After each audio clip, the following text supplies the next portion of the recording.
Seguimos con más información, amigos, aquí en Voz Populi. Ya lo saben, ya no estamos a través de www.lalinternaradio.com, pero seguimos como siempre dándoles los alcances informativos respecto a la coyuntura nacional e internacional. Como no, ahora vamos a conversar un poco de lo que ha acontecido ya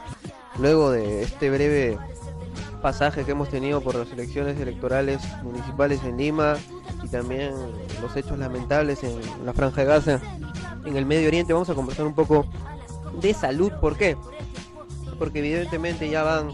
aproximadamente más de 50 días de huelga médica nacional. Así es, para ser exactos, pues este ya ha sido una de las más numerosas, 67 días desde que comenzó. Recuerdo un martes en conferencia de prensa cuando Jesús Bonilla Yarán, el presidente de la Federación Médica, el coordinador nacional de Salud, Alexandro Saco, el presidente de la Asociación Nacional de Médicos del Ministerio de Salud, Godofredo Talavera, daban pues el mensaje de que comenzaba la huelga. Y bueno, además de todo ello, anunciaban pues que iban a levantar una serie de demandas gremiales, entre ellas el aumento a la remuneración de su sueldo, algunas bonificaciones no dadas en anteriores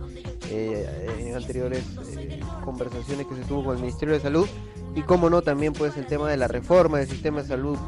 de la defensa del sistema público de salud, que ahora pues se ve prácticamente nuevamente limitado y con claras intenciones de privatizarlo. ¿Por qué, amigos? Porque les comunicamos que ya en octubre se llevará a cabo nuevamente un foro internacional de promoción de inversiones público-privadas en el sector salud, organizada por la Corporación Seminario Corsemix, con el patrocinio del Ministerio de Salud. El año pasado hubo otro, a esto se le denomina Roadshow, en los cuales se presenta una cartera de hospitales por parte del Ministerio de Salud, dentro de los cuales pues se ve una serie de servicios, entre ellos de equipamiento e infraestructura para la intervención del capital privado en hospitales públicos, cosa que nosotros de este programa pedimos la transparencia del caso, pedimos que haya primero una evaluación de si la asociación público-privada va a terminar siendo pues un mecanismo de inversión dentro de un hospital público, que no va a terminar como en otros países con evidentes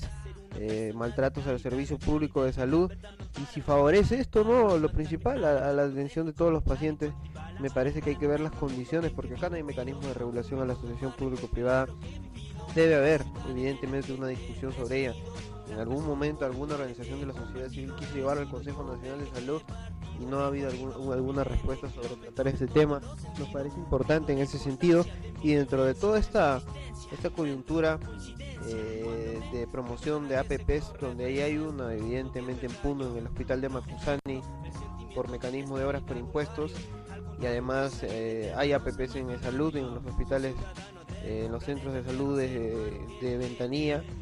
y de Villa María del Triunfo, de los cuales hay que tener bastante atención, porque la contratación de personal a estas clínicas privadas va a ser un mecanismo que hay que supervisar, donde también evaluaremos pues la participación de la actividad privada dentro del servicio público, que nos parece debería comenzar por fortalecer lo público antes de introducir el privado, porque evidentemente aquí estamos en un modelo liberal que favorece los intereses de estas inversiones precisamente. Y bueno, dentro de todo ello, ante este clima de huelga, de 25 decretos legislativos de reforma con los cuales hablan de este mecanismo de APPs, el decano del Colegio Médico de Lima estuvo en conferencia de prensa hace unos días presentando un estudio elaborado por el Colegio de Economistas de Lima con propuestas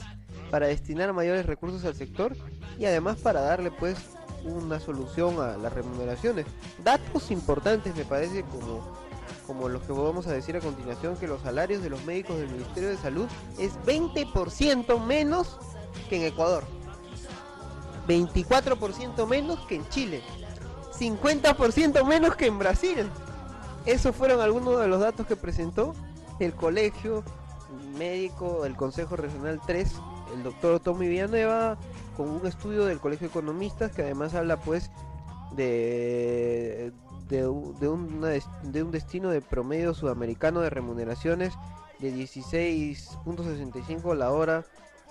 dólares evidentemente, y todo ello pues es un estudio bastante interesante para analizar, porque se evidencia que hay recursos para el aumento al personal de salud, a los médicos.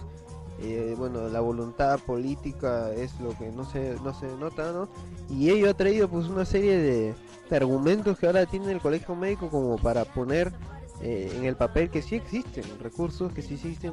mecanismos en los cuales se podría llegar a una política de remuneraciones adecuada para lo que gana un médico, a diferencia de toda Latinoamérica, ¿no? Y estas son algunas de las novedades que se han dado. Más adelante también hablaremos de temas como lo decíamos hace algunas semanas, esta denuncia que hay alrededor de todo ello, perdón, esta sentencia que hay del Poder Judicial que limita el ingreso de medicamentos biosimilares, que ha sido tratado por diversos medios de comunicación, y nosotros aquí en Voz Populi le dimos la voz, abrimos la ventana a ese tema porque nos pareció importante y ya está rebotando en la mayoría de medios que dan a conocer este tema como muy peligroso, porque es cierto, impedir el ingreso de biosimilares que evidentemente involucra no solamente la intervención del Poder Judicial al sector salud, sino también que lo hizo pues una jueza que estaba implicada en el caso de César Álvarez, que es todo un escándalo, repito,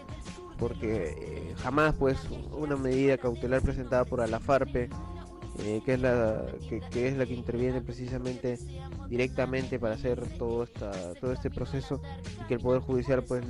evidentemente le da la razón, tiene una connotación de intervencionismo a las políticas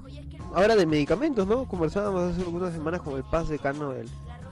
Colegio Químico Farmacéutico, el señor Moisés Méndez, y nos decía que hay que estar muy atentos no solamente a este tipo de medidas, sino también a un modelo de aseguramiento universal que impera y que promueve el gasto de bolsillo, y que efectivamente lo que trae es un sistema de seguros, sino un sistema de salud, que debiera ser el derecho principal, la condición indispensable de todo ser humano para poder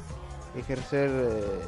las actividades que tengan que ver con ello. Y nos parece que debe defenderse desde aquí lo público, el fortalecimiento del mismo, porque la salud debe ser considerada así mucho antes que tal vez intervenir en políticas que promuevan precisamente que haya una serie de huelgas, de reclamos, una serie de acuerdos legales bajo la mesa o no, y que no son muy explícitos en ese sentido.